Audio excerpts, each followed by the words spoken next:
നമ്മുടെ ചിന്തയ്ക്ക് ആധാരമായി കൊലോസ്യ ലേഖനത്തിന്റെ 1-ാമത്തെ അധ്യായത്തിന്റെ 11-ാമത്തെ വചനമാണ് നമ്മൾ എടുക്കുന്നത്.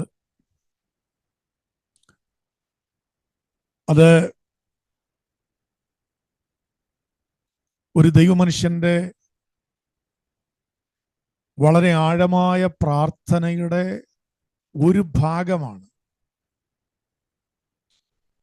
പൗലോസിന്റെ ജീവിതത്തിൽ അദ്ദേഹത്തിന്റെ ലേഖനങ്ങളിൽ ഏറ്റവും ശക്തമായി തെളിഞ്ഞു നിൽക്കുന്നത് അദ്ദേഹത്തിന് മേൽ വ്യാപരിച്ച പ്രാർത്ഥനയുടെ അഭിഷേകമാണ്. വളരെ ശക്തമായ ഒരു അഭിഷേകത്തെ അദ്ദേഹം വഹിക്കുമ്പോഴും ആഴമാർന്ന ഒരു പ്രാർത്ഥനയുടെ ആത്മാവ് അദ്ദേഹത്തെ നടത്തിക്കൊണ്ടിരുന്നു. ലേഖനങ്ങളിലെല്ലാം നമ്മളതാ വായിക്കുന്നത്. എഫേസ്യ ലേഖനം, കൊലോസ്യ ലേഖനം, ഫിലിപ്പിയ ലേഖനത്തിൽ ഒരു പ്രാർത്ഥന കാണുന്നില്ല, പക്ഷെ ഒരു പ്രാർത്ഥനാ മനുഷ്യന്റെ ജീവിതത്തിന്റെ സൗന്ദര്യം കാണുന്നുണ്ട്. എങ്ങനെ അദ്ദേഹത്തിന്റെ ജീവിതത്തിൽ വന്ന പ്രതിസന്ധികളെ തരണം ചെയ്തു എന്നെല്ലാം നമ്മൾ കാണുന്നു. ഈ കൊലോസ്യ ലേഖനത്തിൽ സത്യത്തിൽ കൊലോസ്യ സഭയുടെ ദൈനംദിനമായ നടത്തിപ്പിന് അവർക്ക് ഒരു അഭിഷിക്തനുണ്ട്, എപ്പഫ്രാസ്. എപ്പഫ്രാസിന്റെ പ്രാർത്ഥനയെ കുറിച്ച് പൗലോസ് പറയുന്നത് പ്രാർത്ഥനയിൽ പോരാടുന്ന ഒരു അഭിഷിക്തനാണ്. പ്രാർത്ഥനയിൽ നന്നായി യുദ്ധം ചെയ്യുന്നു. പ്രാർത്ഥനയിൽ നന്നായി യുദ്ധം ചെയ്യുന്നതിന് എപ്പഫ്രാസിന് നല്ല ദർശനമുണ്ട്. അതാണ് 4:12. നിങ്ങൾ തികഞ്ഞവരും ദൈവഹിതം സംബന്ധിച്ചൊക്കെ പൂർണ്ണ നിശ്ചയവുമുള്ളവരായി നിൽക്കേണ്ടതിന് എപ്പഫ്രാസ് നിങ്ങൾക്ക് വേണ്ടി എല്ലായ്പ്പോഴും പ്രാർത്ഥനയിൽ പോരാടുന്നുവല്ലോ. എപ്പഫ്രാസ് അദ്ദേഹത്തിന് വേണ്ടി മാത്രം അങ്ങ് പോരാടുന്ന മനുഷ്യനല്ല. ആ ദൈവജനം ക്രിസ്തുവിൽ തികഞ്ഞവരാകണം. ദൈവത്തിന്റെ ഇഷ്ടം സംബന്ധിച്ച് പൂർണ്ണ നിശ്ചയമുള്ള ഒരാത്മീക സംസ്കാരത്തിന്റെ ഉടമസ്ഥരാകണമെന്ന് എപ്പഫ്രാസിന് നിശ്ചയമുണ്ട്. അതെന്തുകൊണ്ടാണ് എപ്പഫ്രാസ് അതുപോലെ പ്രാർത്ഥനയിൽ പോരാടിയെന്ന് ചോദിച്ചാൽ, എപ്പഫ്രാസ് പൗലോസിനോടൊക്കെ കൂടെ സഞ്ചരിക്കുമ്പോൾ പൗലോസ് പറയുന്നു, നിങ്ങൾ ക്രിസ്തുവിൽ തികഞ്ഞവരായി നിൽക്കേണ്ടതിന് ഞങ്ങളിൽ ബലത്തോടെ വ്യാപരിക്കുന്ന ദൈവശക്തിക്ക് ഒത്തവണ്ണം ഞങ്ങൾ പോരാടിക്കൊണ്ട് അധ്വാനിക്കും. പൗലോസ് ശ്ലീഹായുടെ ഒക്കെ ഉള്ളിൽ ദൈവ പൈതൽ അല്ലെങ്കിൽ ഏതു മനുഷ്യനും ക്രിസ്തുവിൽ തികഞ്ഞവനാകണമെന്ന ഭയങ്കര ദർശനം കിടപ്പുണ്ട്. ക്രിസ്തുവിലെ തികവ് അതുകൊണ്ടാണ് എഫേസ്യ ലേഖനത്തിൽ പുള്ളി പറയുന്നത്, ദൈവത്തിന്റെ എല്ലാ നിറവിനോളം നിങ്ങൾ നിറഞ്ഞു വരണമെന്ന് ഞങ്ങൾ പ്രാർത്ഥിക്കുന്നു. ഒരു സാധാരണ ഒരു ആത്മീക ജീവിതത്തിനേക്കാളും വളരെ ഉന്നതമായ ആത്മീക കാഴ്ചപ്പാടിൽ ഈ ദൈവജനം വരണമെന്ന പൗലോസിന്റെ ഉള്ളിൽ പരിശുദ്ധാത്മാവ് കൊടുത്ത ഭയങ്കരമായ ഒരാത്മഭാരമാണ് പൗലോസിനെ കൊണ്ട് അങ്ങനെ പ്രാർത്ഥിപ്പിക്കുന്നത്. അങ്ങനെ കൊലോസ്യ സഭയിലെ ദൈവജനത്തിന് വേണ്ടി പൗലോസ് പ്രാർത്ഥിക്കുമ്പോൾ ചേർന്ന് എപ്പഫ്രാസ് ഉണ്ട്. പൗലോസ് പ്രാർത്ഥിക്കുമ്പോൾ പൗലോസിന്റെ പ്രാർത്ഥനയുടെ ഒരു ഭാഗം, അതാണ് 11-ാമത്തെ വാക്യം. 2 കാര്യങ്ങളാണ് പൗലോസ് അവിടെ ചോദിക്കുന്നത്. ഈ ദൈവമക്കൾ ശക്തിയോടെ ബലം പ്രാപിക്കണം. അവന്റെ മഹത്വത്തിന്റെ വല്ലഭത്വത്തിന് ഒത്തവണ്ണം അവർ പൂർണ്ണ ശക്തിയോടെ ബലപ്പെടണം. എന്ന് പറഞ്ഞാൽ അവരിലെ മനുഷ്യനിൽ നടക്കേണ്ട ഒരു ഭയങ്കര ബലമാണ്. അവരിലെ മനുഷ്യൻ ബലം പ്രാപിക്കണം. ആ ബലം പ്രാപിക്കുന്നത് എന്തിനു വേണ്ടിയാണെന്നാണ് പൗലോസിന്റെ പ്രാർത്ഥന. ഒന്ന്, ദീർഘക്ഷമയുണ്ടാകണം. രണ്ട്, സഹിഷ്ണുതയുണ്ടാവണം. അതിന് പൗലോസ് പറഞ്ഞത്, സകല സഹിഷ്ണുതയ്ക്കും ദീർഘക്ഷമയ്ക്കുമായി അവന്റെ മഹത്വത്തിന്റെ വല്ലഭത്വത്തിന് ഒത്തവണ്ണം പൂർണ്ണ ശക്തിയോടെ ബലപ്പെടണം. പ്രാർത്ഥനയുടെ കാതല. പ്രാർത്ഥനയുടെ വിഷയങ്ങൾ അത് മാത്രമല്ല, വേറെ ഉണ്ട്. പക്ഷെ ആ പ്രാർത്ഥനയുടെ കാതൽ എന്ന് പറയുന്നത് ഇവരിൽ പരിശുദ്ധാത്മാവിന്റെ ബലം വ്യാപരിക്കുമ്പോൾ അതിനോട് ചേർന്ന് രണ്ട് ഗുണങ്ങൾ സംഭവിക്കണം. അപ്പൊ അവരിലേക്ക് പകരപ്പെടുന്ന പരിശുദ്ധാത്മ പകർച്ചയിൽ രണ്ട് ആത്മീക ഗുണങ്ങൾ ആ ദൈവ പൈതലിൽ സംഭവിക്കണം. അതിലൊന്ന്, അവർക്ക് സഹിഷ്ണുത ഉണ്ടാവണം. രണ്ട്, ദീർഘക്ഷമ ഉണ്ടാകണം. ഇത് പഴയ നിയമ കാലഘട്ടത്തിലെ വിശുദ്ധന്മാർ കൊണ്ടായിരുന്ന ഗുണം. ദീർഘക്ഷമ എന്ന് പറയുന്ന ഗുണം അബ്രഹാമിൽ ഉണ്ടായിരുന്നു. അതാണ് ദൈവവചനം വായിക്കുന്നത്, അബ്രഹാം ദീർഘക്ഷമയോടെ ഇരുന്ന് വാഗ്ദത്തത്തെ പ്രാപിച്ചു. അപ്പൊ വാഗ്ദത്തത്തെ പ്രാപിക്കാൻ അബ്രഹാമിനെ യോഗ്യനാക്കിയത് അബ്രഹാമിൽ വ്യാപരിച്ച ദീർഘക്ഷമയാണ്. ഉലഞ്ഞുപോയില്ല. കാലം ഓടിപ്പോകുന്നു, സമയം നീങ്ങിപ്പോകുന്നു, പക്ഷെ അബ്രഹാം ഉലഞ്ഞില്ല. കാരണം എന്താ ഉലയാഞ്ഞത്? അബ്രഹാമിന്റെ മേൽ വ്യാപരിക്കുന്ന ഒരു ദീർഘക്ഷമയുണ്ട്. ആ ദീർഘക്ഷമയാണ് അബ്രഹാമിലെ മനുഷ്യനെ സ്റ്റഡിയാക്കി നിർത്തി. മനുഷ്യനെ സ്റ്റഡിയാക്കി എന്ന് പറയുന്നത് അതുകൊണ്ടാണ് നമ്മൾ ഈ എബ്രായ ലേഖനത്തിലൊക്കെ വായിക്കുന്നത്, നമുക്ക് മുൻപിൽ വച്ചിരിക്കുന്ന ഓട്ടം സ്ഥിരതയോടെ ഓടുക.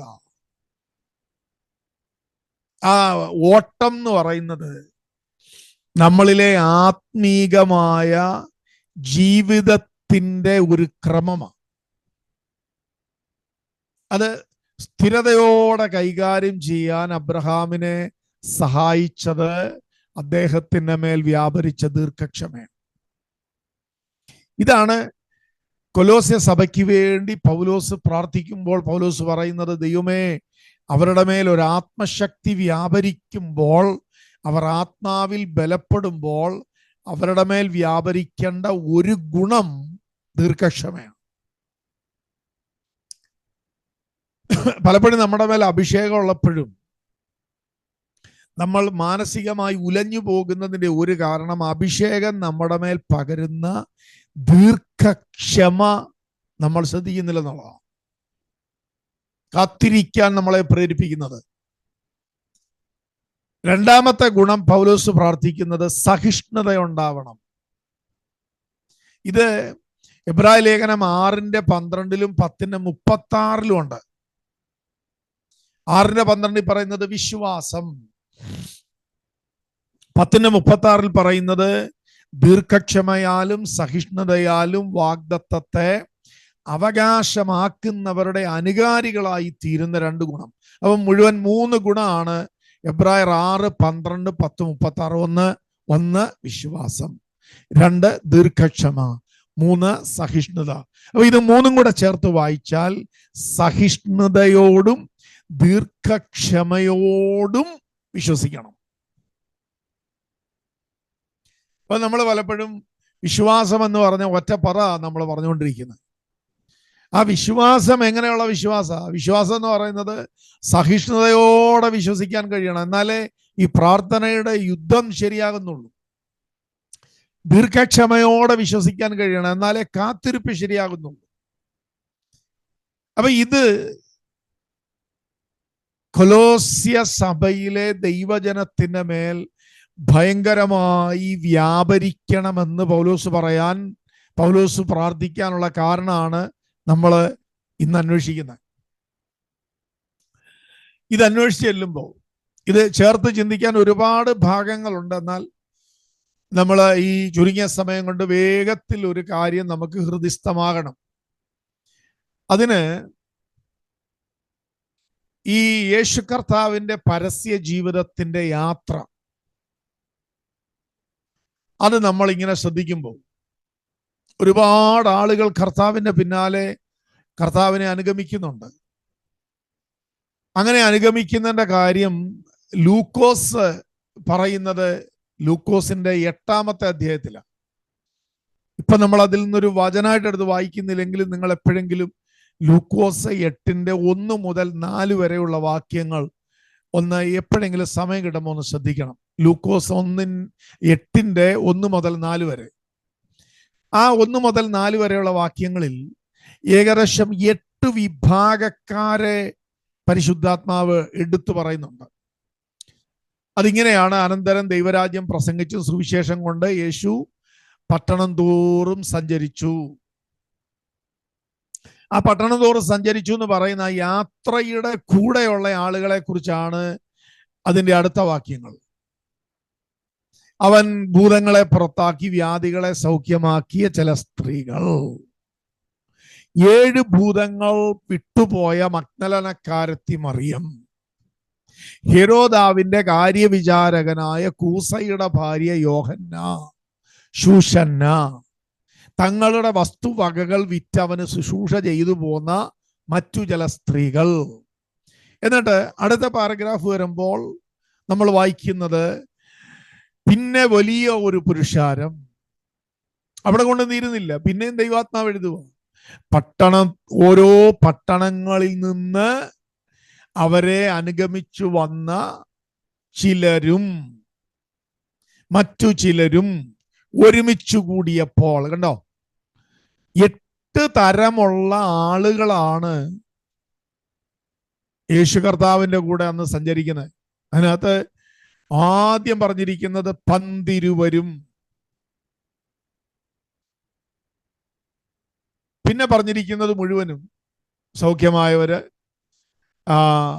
ഭൂതങ്ങൾ പുറത്തു പോയവര്, പിന്നെ സ്വാധീനിക്കപ്പെട്ടവർ. യേശു കർത്താവിന്റെ അന്നത്തെ ശുശ്രൂഷയുടെ മഹത്വത്താൽ സ്വാധീനിക്കപ്പെട്ടവരുണ്ട്. അതാണ് ഈ ഹെരോദാവിന്റെ കാര്യവിചാരകനായ കൂസയുടെ ഭാര്യ യോഹന്നയും ശൂഷന്നയും എന്ന് പറയുന്നത്. പിന്നെ ചിലർ സമർപ്പിതരാണ്, അവരുടെ വസ്തുവകകൾ വിറ്റ് അവന് ശുശ്രൂഷ ചെയ്തു. പിന്നെ വലിയൊരു പുരുഷാരം എന്ന് പറഞ്ഞാൽ എന്താണ് സംഭവിക്കുന്നത് എന്ന് കാണാനുള്ള ആകാംക്ഷയോടെ കർത്താവിനെ പിൻചെന്നവർ. അവർക്കെന്നും ഒരു അത്ഭുതമായിരുന്നു. അപ്പൊ ഇങ്ങനെയുള്ള ഒരു ഭയങ്കര കൂട്ടാണ് കർത്താവിന്റെ പുറകെ പോയെ. എന്തിനാ അങ്ങനെ എഴുതിയെന്ന് ചോദിച്ചാൽ, അതുപോലെയുള്ള ആളുകളുടെ ഭയങ്കര ഒരു കൂട്ടം ഇന്നും കർത്താവിന്റെ കൂടെ സഞ്ചരിക്കുന്നുണ്ട്.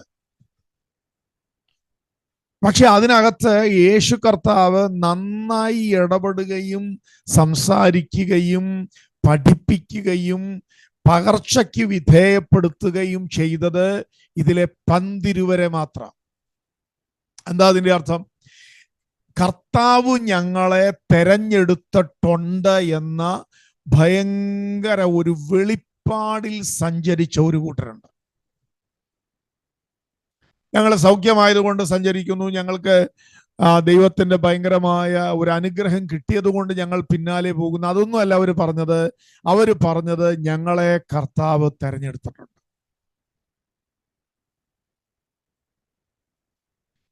അപ്പൊ തെരഞ്ഞെടുപ്പിന്റെ വെളിപ്പാടിലാണ് ഇവർ അനുഗമിക്കുന്നത്. ഇങ്ങനെ അനുഗമിച്ചപ്പോഴാണ് കർത്താവ് അവരോടൊരു കാര്യം പറഞ്ഞത്. ലൂക്കോസ് 8-ന്റെ 5 മുതൽ നമുക്ക് വായിക്കാൻ പറ്റും. അത് നിങ്ങൾ സൗകര്യമായിട്ട് എടുത്ത് വായിച്ചാൽ മതി. നമുക്കറിയാവുന്നതാണ്. വിതക്കാരന്റെ ഉപമ. ഒരു മനുഷ്യൻ വിത്ത് വിതയ്ക്കാൻ പുറപ്പെട്ടു. ചിലത് വഴിയരികെ വീണു, കണ്ടോ. ചിലത് പാറസ്ഥലത്ത് വീണു, ചിലത് മുള്ളിനിടയിൽ വീണു, ചിലത് നല്ല നിലത്ത് വീണു. അപ്പോൾ വിതക്കാരന് മാറ്റം സംഭവിച്ചിട്ടില്ല, വിത്തിന് മാറ്റം സംഭവിച്ചിട്ടില്ല. കാരണം ഒരുപോലെയാണ് ഇവിടെ എല്ലാം വിത്ത് വീണ്, ഒരേ വിതക്കാരൻ. അങ്ങയുടെ കയ്യിൽ നിന്നാണ് ഈ വിത്ത് വീണുകൊണ്ടിരിക്കുന്നത്. പക്ഷെ വീണ സ്ഥലങ്ങൾക്ക് ഭയങ്കര വ്യത്യാസമാണ് പരിശുദ്ധാത്മാവ് പറയുന്നത്. 8-ാമത്തെ അധ്യായത്തിൽ ഈ ഉപമ പറഞ്ഞു കഴിഞ്ഞപ്പോൾ എല്ലാരും കേട്ടു, എല്ലാരും പിരിഞ്ഞു. പക്ഷേ ഉപമ അവതരിപ്പിച്ച് കഴിഞ്ഞപ്പോൾ യേശു കർത്താവിന്റെ അടുക്കൽ തെരഞ്ഞെടുക്കപ്പെട്ടെന്ന് ബോധ്യമുള്ളവർ മാത്രം ചെന്നു. അവരെന്തിനാ ചെന്നെന്ന് ചോദിച്ചാൽ, അവര് കർത്താവിനോട് പറഞ്ഞു, ഇതിന്റെ പൊരുൾ പറഞ്ഞു തരണം. അപ്പൊ ആത്മീക ജീവിതത്തിന്റെ പൊരുൾ അറിയാൻ ഭയങ്കര താല്പര്യമുള്ള ഒരു ചെറിയ കൂട്ടർ ഇന്നും ഈ ഭൂമിയിലുണ്ട്. അവർക്ക് ആത്മീക കാര്യങ്ങളുടെ ദൈവരാജ്യത്തിന്റെ പൊരുൾ മനസ്സിലാകണം. ബാക്കിയുള്ളവരൊക്കെ സൗഖ്യമായതുകൊണ്ട് സഞ്ചരിക്കുന്നു, അല്ലെങ്കിൽ സൗഖ്യമാകാൻ സഞ്ചരിക്കുന്നു. നല്ലതാണ്, തെറ്റല്ല, ഇതൊന്നും തെറ്റാന്നല്ല പറയുന്നത്.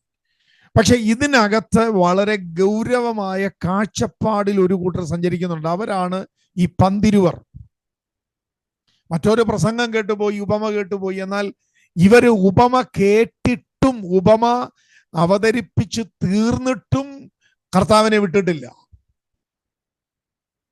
അവര് കർത്താവിന്റെ അടുക്കൽ വീണ്ടും വന്നു, ഞങ്ങൾക്ക് അതിന്റെ പൊരുള് പറഞ്ഞു തരണം. കർത്താവ് അവിടെയാണ്, നിങ്ങളത് ശ്രദ്ധിക്കണേ. ആ ഉപമയ്ക്ക് സത്യത്തിൽ 5 വരിയേ ഉള്ളെങ്കിൽ അതിന്റെ പൊരുള് തിരിക്കുമ്പോൾ 10 വരികളുണ്ട്. പലപ്പോഴും നമുക്ക് ആദ്യത്തെ കർത്താവിന്റെ സന്ദേശമാണ് നമ്മൾ കേൾക്കുന്നത്. പക്ഷെ ഈ സന്ദേശത്തിനകത്താണ് ഒരു പൊരുൾ കിടക്കുന്നത്. ആ പൊരുൾ അറിയണമെങ്കിൽ ഒന്നുകൂടെ കർത്താവിന്റെ അടുക്കൽ ചെല്ലണം. നമ്മൾ ബൈബിൾ വായിക്കുമ്പോൾ നമ്മൾക്ക് ആദ്യം കിട്ടുന്നത് അതിൻ്റെ ഒരു പ്രസംഗ, ഒരു സന്ദേശ. എന്നാൽ ഒന്നുകൂടെ കർത്താവിന്റെ അടുക്കൽ ചെന്നാൽ അതിനകത്തു നിന്നുള്ള ഒരു പൊരുൾ നമുക്ക് കിട്ടും. ആ പൊരുളാണ് നമ്മളെ ജയിപ്പിക്കുന്നത്. ഇത് പൗലോസിന്റെ ഉള്ളിലൊക്കെ കത്തി നിന്ന ഭയങ്കരമായ ഒരു ദാഹമാണ്. ഇന്ന് പകൽ അതേ ദാഹം നമ്മുടെ മേൽ പരിശുദ്ധാത്മാവ് പകരുകയാണ്. അത് തന്നെ. അപ്പൊ കർത്താവ് അവരോട് പറയുക, വിത്ത് വിതയ്ക്കുന്നത് സ്വർഗം, വിത്ത് വചനം. ഇത് ആദ്യം വന്ന കൂട്ടർക്ക് ഇത് കിട്ടിയില്ല. അപ്പൊ ഇത് കിട്ടിയത് ആർക്കാ? ഇത് കിട്ടിയത് രണ്ടാമത് കർത്താവിന്റെ അടുത്ത് ചെന്നവർക്കാ.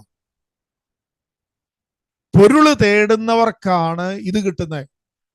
എന്ന് പറഞ്ഞാൽ വചനം എന്ന് പറയുന്നത് ഒരു വിത്താണ്. ദൈവശബ്ദം എന്ന് പറയുന്നത് ഒരു വിത്താണ്. അപ്പൊ അത് മുളയ്ക്കണോ മുളയ്ക്കണ്ടയോ എന്ന് തീരുമാനിക്കുന്നത് വിതച്ചയാളല്ല, അത് സ്വീകരിച്ച ആളാണ്. എവിടെയാണ് അതിന്റെ ഗൗരവം? ഞാൻ കേട്ട ദൈവശബ്ദങ്ങൾ, ഞാൻ കേട്ട വചനം എന്നിൽ ഫലദായകമായി മുളയ്ക്കണോ വേണ്ടയോ എന്ന് തീരുമാനിക്കുന്നയാൾ യേശു കർത്താവിൻ്റെ പ്രസംഗം അനുസരിച്ച് ഞാനാ. അവിടെ കർത്താവ് പറഞ്ഞത് വിതക്കാരൻ എന്ന് പറയുന്നത് സ്വർഗമാണ്, വിതയ്ക്കുന്നത് ആ വിതയെന്ന് പറയുന്നത്, ആ വിത്തെന്ന് പറയുന്നത് വചനമാണ്. എന്നാൽ സ്വർഗം വിത്ത് വിതയ്ക്കുമ്പോൾ, അപ്പൊ നമ്മൾ വചനം ധ്യാനിക്കുമ്പോൾ നടക്കുന്ന ഒരു കാര്യം എന്ന് പറയുന്നത് സ്വർഗം വിതയ്ക്കുകയാണ്. ആ വിതയ്ക്കുമ്പോൾ ചിലത് വഴിയരികെ വീണെന്ന് പറയുന്നത് ആ കർത്താവ് അതിന്റെ പൊരുൾ തിരിച്ചപ്പോൾ പറഞ്ഞു, എന്നാൽ ചിലർ വിശ്വസിച്ച് അത് ഗ്രഹിക്കാതെ ഇരിക്കേണ്ടതിന് പിശാച് അവരുടെ ഹൃദയത്തിൽ നിന്ന് അത് എടുത്തുകൊണ്ട് പോകുന്നു. അത് ആദ്യം പറഞ്ഞത്, ചിലത് വിതയ്ക്കുമ്പോൾ വഴിയരികെ വീണു, അത് ആകാശത്തിലെ പറവകൾ കൊണ്ടുപോയി. അതെന്തൊരു അപകടം നോക്കിയ.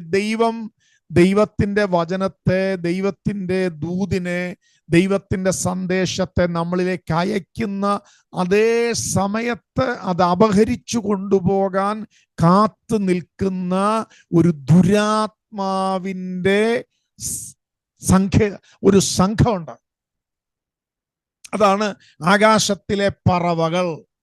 എന്തുകൊണ്ടാണ് സംഭവിച്ചെന്ന് പറയുന്നത്, ആ വചനത്തെ അതുപോലെ, ആ ദൂതിനെ അതുപോലെ ഹൃദയത്തിലേക്ക് സ്വീകരിക്കുമാറ് വിശ്വാസത്തിന്റെ ആത്മാവിൽ അതിനെ അങ്ങോട്ട് ഏറ്റെടുക്കുന്നില്ലെന്നുള്ളതാണ്. കേട്ടുവിടുന്നു, കേട്ടുമറക്കുന്നു. അതിനകത്ത് ഭയങ്കര ഒരു താല്പര്യമില്ല, ഭയങ്കര ഉത്സാഹമില്ല. അങ്ങനെ ഇരിക്കുന്ന മനസ്സുകൾ വേദപുസ്തക പ്രകാരം, യേശു പറയുന്ന പൊരുൾ പ്രകാരം വഴിയരിക, അത് ചവിട്ടിക്കളഞ്ഞു പോകും. ഞാൻ പ്രസംഗം കേട്ടു, പ്രയോജനമാകുന്നില്ല. ആ ദൂത് കേട്ടു, പ്രയോജനമാകുന്നില്ല. പ്രവചനം കേട്ടു, പ്രയോജനപ്പെടുന്നില്ല. കാരണം അതിനെ ഞാൻ വിശ്വാസത്തിൽ അങ്ങോട്ട് സ്വീകരിക്കുന്നില്ല. അതുകൊണ്ടാണ് എബ്രായ ലേഖനം പറയുന്നത്, നമ്മുടെ പിതാക്കന്മാർ, നമ്മളെക്കുറിച്ചല്ലത്, നമ്മുടെ പിതാക്കന്മാർ വചനം കേട്ടെങ്കിലും കേട്ട വചനം വിശ്വാസമായി പരിണമിക്കായക കൊണ്ട് കേട്ട വചനം അവർക്കുപകാരമായി വന്നില്ല. അത് നമ്മുടെ മുമ്പിൽ ഒരു ദൃഷ്ടാന്തമാണ്. കാരണം അവര് കേൾക്കുന്നുണ്ട്, പക്ഷെ ആ കേൾക്കുന്ന ആ ദൂതിനെ വിശ്വാസമാക്കി മാറ്റുന്ന ഒരു ഭയങ്കര അധ്വാനം ഈ കേൾവിക്കാരൻ നടത്തണം. നമ്മളൊക്കെ എത്രയോ പ്രസംഗം കേട്ടു, എത്രയോ വാഗ്ദത്തം കേട്ടു, എത്രയോ ദൂത് കേട്ടു, പക്ഷെ അതിനെ അങ്ങോട്ട് വിശ്വാസമായി മാറ്റിയെടുക്കാനുള്ള ഭയങ്കരമായ ഒരു ആത്മതലത്തിലെ പോരാട്ടം അങ്ങോട്ട് നമ്മൾ നടത്തുന്നില്ല. അവിടെ ഒരു ലാഘവ ബുദ്ധി നമ്മളെ ഭരിക്കുന്നുണ്ട്. ദൈവമല്ലേ സംസാരിച്ചത്, ദൈവമല്ലേ പറഞ്ഞത്, അത് നടക്കും. അങ്ങനെ നടക്കുകയല്ല. നോക്കിയ വചനം അങ്ങനെ നടക്കത്തില്ല. അങ്ങനെ നടക്കത്തില്ലെന്ന് പറയാൻ കാര്യം, യേശു കർത്താവ് പൊരുളിതിരിക്കുന്ന കാര്യം അത്. ചിലത് വഴിയരികെ വീണു. അതിനെക്കുറിച്ച് വേറൊരു ഭാഗത്ത് നമ്മൾ സുവിശേഷത്തിൽ വായിക്കുന്നത്, മനുഷ്യർ ഉറങ്ങുമ്പോൾ പിശാച് കൊണ്ടുപോകുന്നതാണ്. കാരണം അയാളിലെ ആത്മമനുഷ്യൻ അത്രത്തോളം ഗൗരവമായി ആ ദൈവ സന്ദേശത്തെ വിശ്വാസമാക്കി മാറ്റാൻ യുദ്ധം ചെയ്യുന്നില്ല. അവിടെയാണ് ഈ 2 കൊരിന്ത്യർ 10:3 ധ്യാനിക്കേണ്ടത്. ഞങ്ങൾ സങ്കല്പങ്ങളെ ഉടയ്ക്കുന്നു, വാദമുഖങ്ങളെ ഉടയ്ക്കുന്നു, വിചാരങ്ങളെ പിടിച്ചടക്കുന്നു എന്നൊക്കെ പൗലോസ് പറയുന്ന യുദ്ധം എന്ന് പറയുന്നത് നമ്മുടെ അകത്തേക്ക് വിതയ്ക്കപ്പെട്ട ദൈവത്തിന്റെ വചനത്തെ 100 മേനി ഫലം പുറപ്പെടുവിക്കാൻ നമ്മളിലെ ആത്മമനുഷ്യനെ സ്റ്റഡിയാക്കി നിർത്തുന്ന ഒരു ഭയങ്കര യുദ്ധം പൗലോസിൽ നടക്കുന്നു എന്നായി പൗലോസ് പറയുന്നത്. നമ്മളും അതുപോലെ ആത്മാവിൽ എരിവുള്ളവരായി. ആ എരിവിന് പറയുന്ന വിശദീകരണം ഇങ്ങനെ തന്നെയാണ്. രണ്ടാമത്തെ കാര്യമാണ് യേശു കർത്താവ് പറയുന്നത്, ചിലത് പാറസ്ഥലത്ത് വീണു. ആ പാറസ്ഥലം എന്ന് പറയുന്നത് കർത്താവ് അതിനെ വിശദീകരിക്കുന്ന എങ്ങനെയാന്ന് നോക്കിയേ.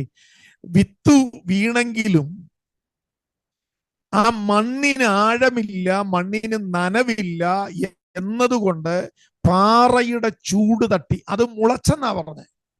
ചിലർ വചനത്തെ സന്തോഷത്തോടെ കൈക്കൊള്ളുന്നെങ്കിലും പാറച്ചൂട് തട്ടി അതിന് വേരുണങ്ങുന്നു പറയുന്നത് വചന നിമിത്തമുള്ള പരീക്ഷാ സമയത്ത് അവർ പിൻവാങ്ങുന്നു എന്ന് പറഞ്ഞാൽ, ആ ദൂതിനെ അങ്ങോട്ട് സ്വീകരിച്ചെങ്കിലും ആ ദൂതിന് വിപരീതമായ സാഹചര്യങ്ങളാണല്ലോ സംഭവിക്കുന്നത് എന്ന തോന്നൽ വരുമ്പോഴത്തേക്ക് അവരങ്ങ് അക്ഷമരാകുന്നു, അവർ അസ്വസ്ഥരാകുന്നു, അവരെ അവിശ്വാസം കയറിപ്പിടിക്കുന്നു, അവരെ ഹൃദയം ചഞ്ചലിച്ചു പോകുന്നു, അവരുടെ മനസ്സ് മടുത്തു പോകുന്നു, അവർ ഉലഞ്ഞു പോകുന്നു. അങ്ങനെ ഒരു പ്രകൃതിക്ക് പറയുന്ന പേരാണ് പാറസ്ഥലം.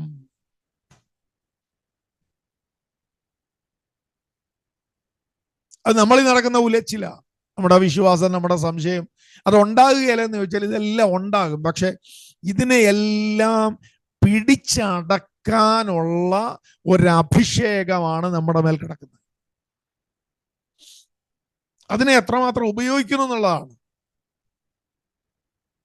ഞാൻ എന്നിലെ അഭിഷേകത്തെ ഈ മേഖലകളിൽ എത്ര സമയം അങ്ങോട്ട് ഉപയോഗിക്കുന്നുണ്ട്. ഇതിനെ ദൈവത്തിന്റെ ദൂതിനെ ഹൃദയത്തിനകത്ത് വീണത്, വീട്ടിനകത്ത് വീണത്, തലമുറയുടെ മേൽ വീണത്, ശുശ്രൂഷ സംബന്ധമായി വീണത്, അല്ലെങ്കിൽ വാഗ്ദത്ത പ്രകാരം നമ്മുടെ മേളിലേക്ക് വീണ ആ വചനമെന്ന വിത്തിനെ അങ്ങോട്ട് ഫലം പുറപ്പെടുവിച്ചെടുക്കാനായിട്ട് ഞാൻ എന്തുമാത്രം ആവലോടെ ഇരിക്കുന്നുണ്ട്, അതിനെന്തുമാത്രം പ്രാർത്ഥിക്കുന്നുണ്ട്, എന്തുമാത്രം ഉപവസിക്കുന്നുണ്ട്, എന്തുമാത്രം ജാഗരിക്കുന്നുണ്ട്, എന്തുമാത്രം വിശ്വസിക്കുന്നുണ്ട്, എന്തുമാത്രം പോരാടുന്നുണ്ട്. ഇതെല്ലാം ഇതിനകത്ത് നിഴലിട്ട് നിൽക്കുന്ന ദൂതുകൾ. അതുകൊണ്ട് ഈ കൊരിന്ത്യ ലേഖനത്തിലൊക്കെ പറയുന്നത്, നിങ്ങൾ പുരുഷത്വം കാണിക്കുക, ആശയിൽ സന്തോഷിക്കുക, കഷ്ടതയിൽ സഹിഷ്ണുത കാണിക്കുക, യഥാസ്ഥാനപ്പെട്, സന്തോഷിക്ക്, അവൻ ഇങ്ങനെയെല്ലാം ഉണർന്നിരിക്കുക. ഇതെല്ലാം പറയുന്നത് എന്താ?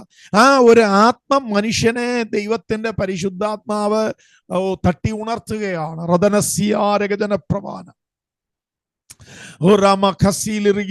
ഇന്ന് പകൽ ഈ സഭയിൽ ആമേൻ ദൈവജനത്തെ പരിശുദ്ധാത്മാവ് വീണ്ടും തട്ടി ഉണർത്തുന്നു.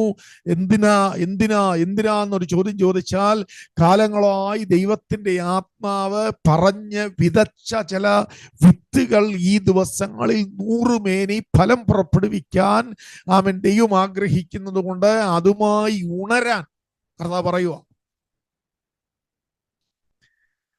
എന്നിട്ട് മൂന്നാമത്തെ ഭാഗം നോക്കിയേ, ചിലത് മുള്ളിനിടയിൽ വീണു. ആ മുള്ളിനിടയിൽ വീണു എന്നുള്ളത് അതിന്റെ പൊരുള് കർത്താവ് തിരിച്ചുകൊണ്ട് വരുന്നത് എങ്ങനെ നോക്കണം. അപ്പൊ ഒന്ന് വഴിയരുക എന്ന് പറഞ്ഞാൽ ഗൗരവത്തോടെ ആ ദൂതിനെ, ആ വചനത്തെ അങ്ങോട്ട് ഫലമുള്ളതാക്കി തീർക്കാൻ സ്വയം അങ്ങോട്ട് സമർപ്പിച്ചു കൊടുക്കുന്നില്ല എന്നുള്ളതാണ്. അതാണ് വഴിയരുക. രണ്ടാമത്തേതെന്ന് പറയുന്ന പാറസ്ഥലം എന്ന് പറയുന്നത് പരീക്ഷാ സമയങ്ങളെ അതിജീവിക്കാൻ അങ്ങോട്ട് ഉത്സാഹം കാണിക്കുന്നില്ല. ദുഃഖിച്ച് തലതാഴ്ത്തി അസ്വസ്ഥമായി അങ്ങനെ പോകുന്ന ഒരു അലസത. എന്നുവെച്ചാൽ ദൈവത്തിന്റെ ദൂതുകൾ സജീവമാകും എന്ന് ഒരു പോരാട്ട വീര്യത്തോടെ ചിന്തിക്കാതെ പലതും അങ്ങ് ഗിവപ്പ് ചെയ്യുന്ന ഒരു മനസ്സ്, അതാണ് പാറസ്ഥലം. ഇതെല്ലാം എവിടെ? ഇതെല്ലാം നമ്മുടെ ഉള്ളിലാണ്. മൂന്നാമത്തെ കാര്യമാണ് കർത്താവ് പറയുന്നത്, മുള്ള്. ഇവിടെ എല്ലാം നിങ്ങളൊരു കാര്യം ശ്രദ്ധിച്ചോ, ഈ ചവിട്ടിപ്പോകണമെന്ന് പറയുന്നത് വഴിയരുക് മാത്രമാണ്, അത് വിത്തോടെ പോയി. എന്നാൽ പാറസ്ഥലം എന്ന് പറയുന്നിടത്ത് വിത്ത് മുളച്ചെന്നാ പറഞ്ഞേ. അവർ വചനത്തെ സന്തോഷത്തോടെ കൈക്കൊണ്ടു എന്ന് പറഞ്ഞാൽ ആ വിത്ത് മുളച്ചു. ആ ദൂത് ഒന്ന് മുളയ്ക്കാൻ തുടങ്ങി, പക്ഷെ ഫലമായില്ല. എന്ന് പറഞ്ഞാൽ ആ ദൂതിന് അയാളെ സ്വാധീനിക്കാൻ കഴിഞ്ഞത് കുറച്ച് സമയത്തേക്ക് മാത്രം. അപ്പോൾ ഇന്ത്യൻ ടൈം ഇന്ന് 5:30 നമ്മൾ ദൂത് കേൾക്കുന്നു. ഈ ദൂതിന്റെ ഒരു സ്വാധീനം നമ്മളിൽ കേവലം ചില മണിക്കൂറുകൾ മാത്രമേ നിൽക്കുന്നുള്ളൂ എന്നുള്ളതാണ്. കുറെ മണിക്കൂറുകൾ ഇതിങ്ങനെ നിൽക്കും. അത് കഴിയുമ്പോഴത്തേക്ക് അതിൻ്റെ തീവ്രത നഷ്ടപ്പെടുക. അതാണ് പാറസ്ഥലം. പരീക്ഷാ സമയം വരുമ്പോൾ പിൻവാങ്ങും. മുള്ളിനിടയിൽ നിന്ന് പറയുന്നത് അതും എന്താ നോക്കി, അതും വചനം മുളയ്ക്കുന്നുണ്ട്. അവർ വചനത്തെ സന്തോഷത്തോടെ സ്വീകരിക്കുകയും വചനം മുളയ്ക്കുകയും ചെയ്യുന്നു. പക്ഷെ ആ വചനം മുളയ്ക്കുന്നതിനോട് ചേർന്ന് മുള്ളു മുളച്ചു. ആ വചനം മുളച്ചതോട് ചേർന്ന് മുള്ളു മുളച്ചെന്ന് പറഞ്ഞാൽ അതിനെക്കുറിച്ച് പറഞ്ഞത് 3 കാര്യങ്ങളാണ് കർത്താവ് പറഞ്ഞത്. ഒന്ന്, ഇഹലോക ചിന്തകളാൽ. 2, ധനത്താൽ. 3, സംസാരഭോഗങ്ങളാൽ. 3 കാര്യങ്ങൾ വേഗത്തിൽ പറയാം. ഒന്ന്, ആ വചനം, ഈ വീണ ദൂതില്ലേ, വീണ വചനത്തിനനുസരിച്ച് അവരുടെ കാഴ്ചപ്പാടിനെ അവർ ട്യൂൺ ചെയ്ത് കൊടുത്തില്ല. അതാണ് ഇഹലോക ചിന്ത. അവരൊന്നുകൂടെ ഒന്ന് സമർപ്പിക്കാൻ കഴിഞ്ഞില്ല. ദൈവത്തിന് വമ്പൻ കാര്യങ്ങൾ എൻ്റെ ഉള്ളിൽ, എന്നിൽ, എൻ്റെ കുടുംബത്തിൽ, എൻ്റെ തലമുറയിൽ ചെയ്യാനുള്ളത് കൊണ്ടാണ് ആ വചനം എൻ്റെ ഉള്ളിലേക്ക് വിതച്ചത്. അതുകൊണ്ട് ആ വചനാനുസൃതമായ കാഴ്ചപ്പാടിൽ ഈ ദിവസങ്ങളിൽ സജീവമായി നിൽക്കണമെന്ന ഒരു സമർപ്പണ ബോധം അവർക്ക് വന്നില്ല. ഇഹലോക ചിന്തകൾ. 2, ധനം. 3, സംസാര ഭോഗം എന്ന് പറഞ്ഞാൽ ജീവിത ശൈലി മാറ്റിക്കൊടുത്തില്ല. ആ ജീവിതശൈലി മാറ്റിക്കൊടുക്കാൻ എന്തുകൊണ്ടാ? വിതച്ച വിത്ത് വളരണമെന്ന് ആഗ്രഹമുണ്ടെങ്കിൽ അതിനനുസരിച്ചുള്ള ഒരു ശൈലിയിലേക്ക് ഞാൻ മാറണം. അത് പൗലോസിനത് കഴിഞ്ഞു. പൗലോസിന് കഴിഞ്ഞെന്ന് പറഞ്ഞാൽ ദമസ്കസിൽ വെച്ച് ദൈവം അങ്ങോട്ട് സംസാരിച്ചു കഴിഞ്ഞോണെ പൗലോസിന്റെ അടുത്ത വാചകം പൗലോസ് പറഞ്ഞത്, ഞാൻ ബന്ധുജനങ്ങളോട് ആലോചന ചോദിച്ചില്ല, ജഡരക്തങ്ങളോട് ആലോചന ചോദിച്ചില്ല, ഞാൻ നേരെ അറേബ്യൻ മരുഭൂമിയിലേക്ക് പോയെന്ന് പറയാൻ കാരണം എന്താണെന്നറിയാമോ? ദൈവം എന്നെ കുറിച്ചിട്ടിരിക്കുന്ന പദ്ധതിക്കനുസരിച്ചൊരു കാര്യം എന്നിൽ നടക്കേണ്ടതിന് ഞാൻ അതിനനുസരിച്ചുള്ള ഒരു ജീവിതക്രമത്തിലേക്ക് അങ്ങ് പോയെന്നാ. ജെറുസലേമിലേക്ക് നേരെ ദമസ്കസിലോട്ട് പോയ മനുഷ്യൻ അത് കഴിഞ്ഞിട്ട് പറയുന്നത്, ദമസ്കസിൽ നിന്ന് നേരെ യൂദയുടെ ഭവനത്തിൽ പോയി എന്ന് പറഞ്ഞിട്ട് പിന്നെ എങ്ങോട്ടാ പോയത്? പിന്നെ നേരെ മരുഭൂമിയിലോട്ട് പോകുക പുള്ളി. എന്ന് പറഞ്ഞാൽ പുള്ളിയുടെ അകത്ത് ഭയങ്കരമായ ഒരു ദാഹം കിടക്കുന്നു. ദൈവം എന്നെ കുറിച്ചിട്ടിരിക്കുന്ന പദ്ധതികൾക്കനുസരിച്ചൊരു കാര്യം ഈ ദിവസങ്ങളിൽ നടക്കണം, ദൈവം ഒരു കാര്യം ചെയ്യണം, അതിനനുസരിച്ച് ഉള്ള ഒരു ജീവിത ക്രമം എന്നിലുണ്ടാവണം. അവിടെയൊക്കെയാണ് പൗലോസ് ഭയങ്കരമായിട്ട് വിജയിച്ചത്.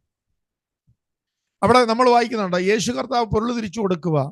ചിലർ സംസാര ഭോഗങ്ങളിലും ജീവിത ഇഹലോക ചിന്തകളിലും ധനത്താലും ഞെരുങ്ങുന്നു. അപ്പൊ അവരിലെ ആത്മ മനുഷ്യനെ അങ്ങോട്ട് സ്വതന്ത്രമാക്കി കൊടുത്തില്ല. ആര്? ദൈവം കൊടുത്തില്ലെന്നല്ല, അവര് കൊടുത്തില്ല. അങ്ങനെ അങ്ങോട്ട് ചിന്തിച്ച്, അങ്ങനെ അങ്ങോട്ട് സംസാരിച്ച്, അങ്ങനെ അങ്ങോട്ട് പെരുമാറി, അങ്ങനെ അങ്ങോട്ട് പ്രാർത്ഥിച്ച്, അങ്ങനെ അങ്ങോട്ട് കാത്തിരുന്ന്, അങ്ങനെ നിൽക്കാഞ്ഞത് കൊണ്ട് എന്ത് പറ്റി നോക്കിയേ? ആ വചനം അങ്ങോട്ട് വളരുന്നതിനനുസരിച്ച്, ആ ദൂത് മുളയ്ക്കുന്നതിനനുസരിച്ച് മുള്ളൂടെ മുളച്ചു. ആ ചിന്തകൾ ആ ദൂതിനെ ഞെരുക്കി. കണ്ടോ? ആ ശൈലി ആ ദൂതിനെ ഞെരുക്കി. ഇത് നിസ്സാരാന്ന് ചിന്തിക്കരുത്. കർത്താവ് എന്നോട് പറഞ്ഞത് കൊണ്ട്, ഞാനത് വായിക്കുന്നത് കൊണ്ടും ഞാനത് കേട്ടത് കൊണ്ടും ആ ദൂത് സ്വാഭാവികമായി നടക്കും എന്ന് പറഞ്ഞാൽ സ്വാഭാവികമായി മുളയ്ക്കുമെന്നേ അർത്ഥമുള്ളൂ. പക്ഷെ ആ മുളച്ചത് ഫലമാകണമെങ്കിൽ കേട്ടയാളിന്റെ കയ്യിലാണ് 80% ഉത്തരവാദിത്തം.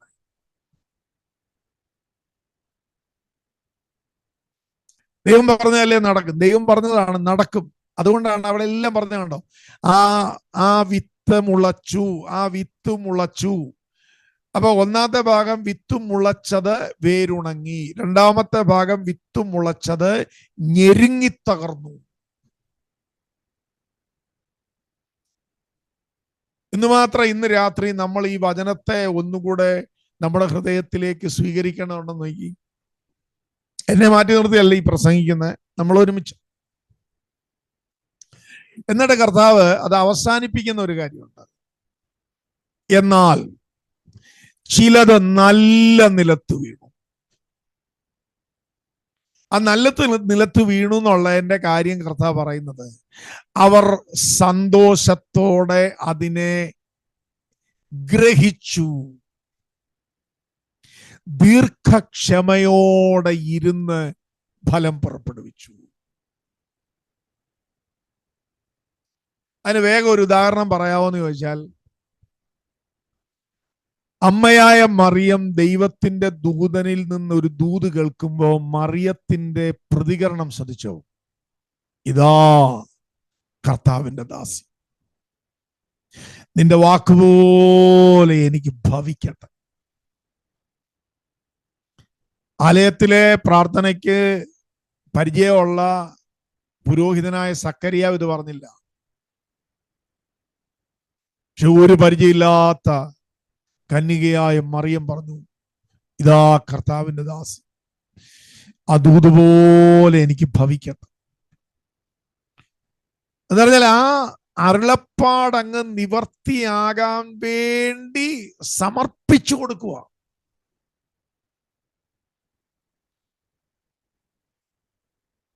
അപ്പൊ കർത്താവ് എന്താ പറയുന്നത്? കർത്താവ് പറയുന്നത് ഇത് ഹൃദയത്തിലോട്ട് സംഗ്രഹിച്ച് ദീർഘക്ഷമയോടെ ഇരുന്ന് ഫലം പുറപ്പെടുവിക്കണം. കണ്ടോ, ലൂക്കോസ് 8.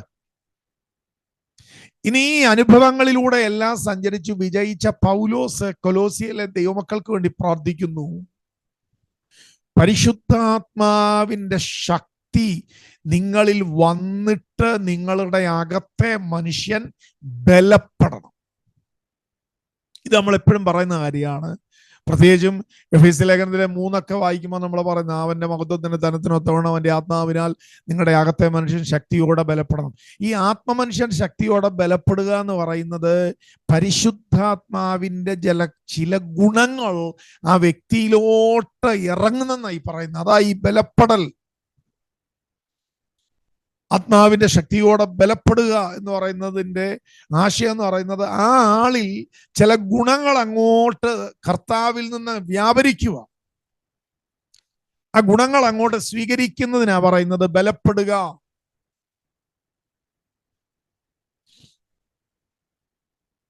ഇപ്പൊ കൊലോസിയ സഭയിലെ ദൈവമക്കൾക്ക് വേണ്ടി പൗലോസ് പ്രാർത്ഥിക്കുന്ന എങ്ങനെ നോക്കിയേ, ഇവർക്ക് ദീർഘക്ഷമ ഉണ്ടാവണം. അവിടെയാണ് കാത്തിരിക്കാൻ പ്രേരണ കിട്ടുന്നത്. ഉലഞ്ഞു പോകത്തില്ല, സഹിഷ്ണുതയോടാണ്. സഹിഷ്ണുത എന്ന് പറയുന്നത് അതാണ് നമ്മളെ ആത്മയുദ്ധത്തിന് അങ്ങോട്ട് പ്രേരിപ്പിക്കുന്നത്. ഈ 2 ഗുണങ്ങളും പൗലോസിൽ ഭയങ്കരമായി ഉണ്ടായിരുന്നത് കൊണ്ടാണ് കാരാഗ്രഹവാസങ്ങൾക്ക് പുള്ളിയെ തകർക്കാൻ കഴിയാഞ്ഞത്. വിപരീതമായ സാഹചര്യങ്ങൾ ഉണ്ടായപ്പോഴെല്ലാം പൗലോസ് ഭയങ്കര ദൈവ മഹത്വത്തോടെ പുറത്തു വന്നു.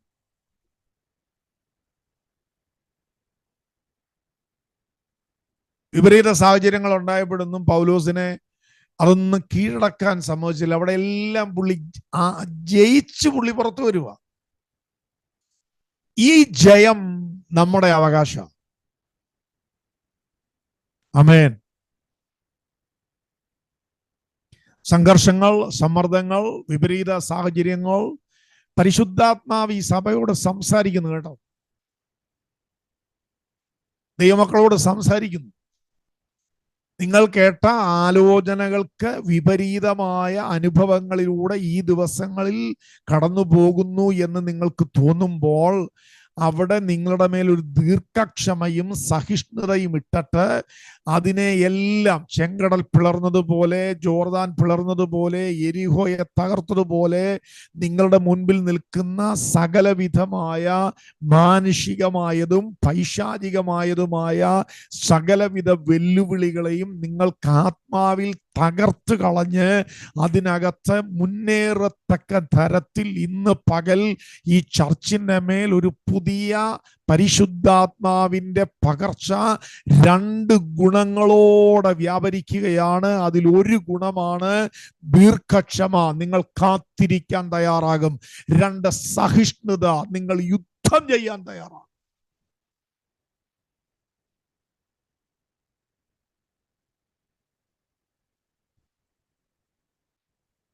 ഹല്ലേലൂയ. റദന മസിരി ജിനിബർത്തിനി വിദല പ്രവാൻ ഓ റിബദന ഗടക ജലവർധിനി വൈദന റഗൽ ഗമന ഗദന സ്മദാഷ് മനാർഗ ബദന ഗടക. എന്നോട് ചേർന്ന് 2 മിനിറ്റ് അന്യഭാഷ പ്രാപിച്ചവർ അന്യഭാഷ പറഞ്ഞേ. റാമൽ പ്രഭാന ഹദരവടവ സിലാരഗദന ഹടഗജാന വർദ്ധവേദമനഗധുനിയസ്മന. ഒരു പകർച്ച നടക്കട്ടെ, ഒരു പകർച്ച നടക്കട്ടെ. ദീർഘക്ഷമയുടെ പകർച്ച നടക്കട്ടെ, സഹിഷ്ണുതയുടെ പകർച്ച നടക്കട്ടെ. റാദാന സന്ദര ജനാദന അന്തൽ ഗമനഗ ജഗ സന്തൽ പ്രവാനഗദുന ഘടക ജലവർധിനി പ്രവാന ഘടക സിയാര അംശവർഗമന ഘടക ജലവർധിനി പ്രവന്ദന വേദവർഗമന ഘടകം ജൽവർധിനി പ്രവാദന ഘടകം. കർത്താവേ, ഇന്ന് പകൽ ഈ റിജോയ്സ് മിനിസ്ട്രീസ് ഈ ചർച്ചിനകത്ത് കർത്താവേ ഒരു ദീർഘക്ഷമയുടെ ആമേൻ ഒരു സഹിഷ്ണുതയുടെ ഗുണങ്ങളുമായി പരിശുദ്ധാത്മാവിന്റെ ഭയങ്കരമായ ഒരു സ്പർശനം, ഒരു പകർച്ച കർത്താവേ, ഇന്ന് പകൽ ഈ ചർച്ചിനകത്ത് കുടുംബങ്ങളുടെ മേൽ, അങ്ങയുടെ മക്കളുടെ മേൽ, മാതാപിതാക്കളുടെ മേൽ, തലമുറകളുടെ മേൽ യേശുവിൻ്റെ നാമത്തിൽ ഇപ്പോൾ സംഭവിക്കേണ്ട ഒരു ഭയങ്കര ഇമ്പാർട്ടേഷൻ യേശുവിൻ്റെ നാമത്തിൽ ഇപ്പോൾ ഇതിനകത്ത് സംഭവിക്കട്ടെ. ഇതാണ് പൗലോസിന്റെ പ്രാർത്ഥന. അതുകൊണ്ട് സകല സഹിഷ്ണുതയ്ക്കും ദീർഘക്ഷമയ്ക്കുമായി അവന്റെ മഹത്വത്തിന്റെ വല്ലഭത്വത്തിനൊത്തവണ്ണം നിങ്ങളുടെ അകത്തെ മനുഷ്യൻ ബലം പ്രാപിക്കണമെന്നും നമ്മളെ ഇരുട്ടിന്റെ അധികാരത്തിൽ നിന്ന് വിടുവിച്ച സ്നേഹസ്വരൂപനായ പുത്രന്റെ രാജ്യത്തിലാക്കി വെച്ച നമ്മുടെ സ്നേഹസമ്പന്നനായ പിതാവായ ദൈവത്തിന് സന്തോഷത്തോടെ സ്തോത്രം ചെയ്യുന്നവരാകണമെന്നും ഞാൻ പ്രാർത്ഥിക്കുന്നു. അതുകൊണ്ടാണ് ആദ്യമേ പൗലോസ് ആ പ്രാർത്ഥന തുടങ്ങും പറഞ്ഞത്, നിങ്ങൾ പൂർണ്ണ പ്രസാദത്തിനായി അവന്റെ ഇഷ്ടത്തിന്റെ പരിജ്ഞാനം കൊണ്ട് നിറഞ്ഞു വരണമെന്നും ദൈവത്തെക്കുറിച്ചുള്ള പരിജ്ഞാനത്തിൽ വളരണമെന്നും. കണ്ടോ, അവിടെ പൗലോസ് ഉപയോഗിച്ചത് പൂർണ്ണ പ്രസാദം. ഇങ്ങനെ ഒരു ഭയങ്കര ശ്രദ്ധേയമായ പ്രാർത്ഥനയാണ് കൊലോസിയ സഭയിൽ ആദ്യം പൗലോസ് പറയുന്നത്. അപ്പൊ ഈ ദിവസങ്ങളിൽ ദൈവാത്മാവ് എന്തു ആഗ്രഹിക്കുന്നതെന്ന് ചോദിച്ചാൽ, ഈ ബാഹ്യ തലത്തിലെ ആത്മീകതയിൽ നിൽക്കാതെ അതിൻ്റെ ആന്തരിക ഭാവങ്ങളിലേക്ക് പരിശുദ്ധാത്മാവിൻ്റെ സഹായത്തോടെ ഇറങ്ങിച്ചെല്ലുന്ന ഒരു ഭയങ്കര ഉൾക്കാഴ്ചയുടെ അഭിഷേകം യേശുവിൻ്റെ നാമത്തിൽ സംഭവിക്കണം. ഞാൻ നിങ്ങൾക്ക് വേണ്ടി 2 മിനിറ്റ് പ്രാർത്ഥിക്കാൻ ആഗ്രഹിക്കുന്നു. നിങ്ങൾക്കത് താല്പര്യമാണെങ്കിൽ നിങ്ങൾ തന്നെ നിങ്ങളുടെ കൈ നിങ്ങളുടെ തലയിലോട്ട് വെച്ച് നമുക്ക് പ്രാർത്ഥിക്കാം. റദസിയാര അബ്ദൽഗമനഗതക. എന്നിട്ട് അന്യഭാഷ പറയാൻ പറ്റുന്നവർ അന്യഭാഷ പറഞ്ഞ് തന്നെ 2 മിനിറ്റ് ദൈവസന്നിധിയിൽ ഇരിക്കണം. റുദനസ്മന അർജൽഗമനഗതന ഘടകസ്മനാദന ഖേദവർദ്ധപ്രവാദന. കർത്താവെ, ഹൃദയം കലങ്ങി മനസ്സ് അസ്വസ്ഥമായി, കർത്താവെ അവിശ്വാസത്താൽ ഒരുപാട് ഭാരപ്പെട്ട് മാനുഷികമായ ഭയങ്ങൾ വന്ന് ഇന്ന് പകൽ ഈ മീറ്റിങ്ങിൽ പങ്കെടുക്കുന്ന ദൈവ മക്കളുണ്ടല്ലോ കർത്താവേ, ഷഖാരാസിയാര, എന്താകും എങ്ങനെയാകുമെന്ന് ആകുലത ഭരിക്കുന്ന മനസ്സുകൾ ഇതിനകത്തുണ്ടല്ലോ കർത്താവേ. എന്നാൽ ഇന്ന് രാത്രി ഞങ്ങൾ ഈ കൊലോസ്യ ലേഖനത്തിനകത്തെ കർത്താവെ, അങ്ങയുടെ ദാസനായ പൗലോസ്ലിഹായുടെ പ്രാർത്ഥനയിൽ പറഞ്ഞിരിക്കുന്ന കർത്താവെ, അതിൻ്റെ 11-ാമത്തെ വാക്യത്തിൽ പറഞ്ഞിരിക്കുന്ന 2 ഗുണങ്ങൾ യേശു ക്രിസ്തുവിൻ്റെ അധികാരമുള്ള നാമത്തിൽ ഞങ്ങൾ ഒരുമിച്ച് ചോദിക്കുന്നു. കർത്താവെ, ദീർഘക്ഷമയും സഹിഷ്ണുതയും യേശുവിൻ്റെ നാമത്തിൽ ഞങ്ങളുടെ മേൽ വ്യാപരിക്കുമാറ് ഇന്ന് രാത്രി ഒരു ആത്മാവിൻ്റെ പകർച്ച ഈ ചർച്ചിൽ നടക്കട്ടെ.